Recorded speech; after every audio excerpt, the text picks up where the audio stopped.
It was very clear from what I've read of the book that Bolton could see that the president was not going to stay the course on a tough line with North Korea. He was going to try to make friends with Kim Jong-un. Bolton writes that, from what I've read, that the approach was naive and bound to fail. And guess what? It was naive and is bound to fail. That said, Bolton confirmed what everybody knew, which was that Bolton disagreed with trying to make friends and really pushed hard for a tough line on North Korea, confrontation. This is a president who's not interested in the substance of policy. He's not interested in the process of policy making. He is pretty much dismissive and contemptuous of his staff. Every one of these things that we have known from all of these other revealing books by people who were less senior than John Bolton have been pretty much confirmed in the Bolton book.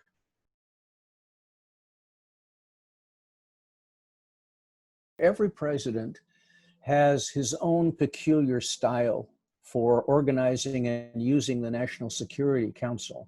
When Ronald Reagan came in, he was more like Trump. He wasn't too interested in what the National Security Council staff did.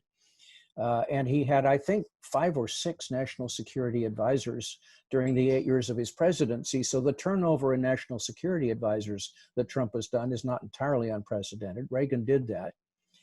So what we know as the National Security Council and its subcommittees and its process was really created by George H.W. Bush in his one term of office. He set up, in the first memo that created the National Security Council, a structure of committees and subcommittees and processes and working groups and deputy committees and topics, which have been pretty much modeled by every president since then.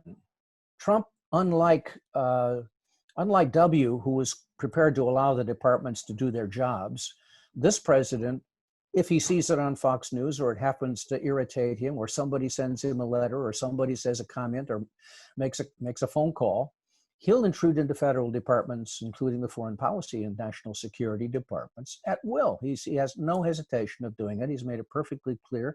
He does it up front and in public. But the National Security Council is not an institution that works for him. He's had 4 national security advisors. I have no doubt that, if he's reelected, there will be a 5th, 6th, 7th, and 8th, because his personnel relationships with people in the White House are so awful that at some point, anybody with any spine who does anything that looks like resisting presidential whims gets fired.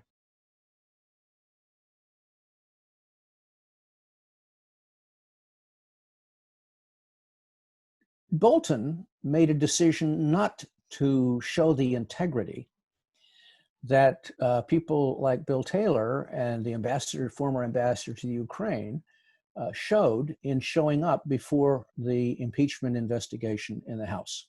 All of these people, the ambassador, the second ambassador, the National Security Council staff guy in Ukraine, the other national security staff person in Ukraine, they all had the integrity to show up before the Congress and to say what they knew very carefully, right?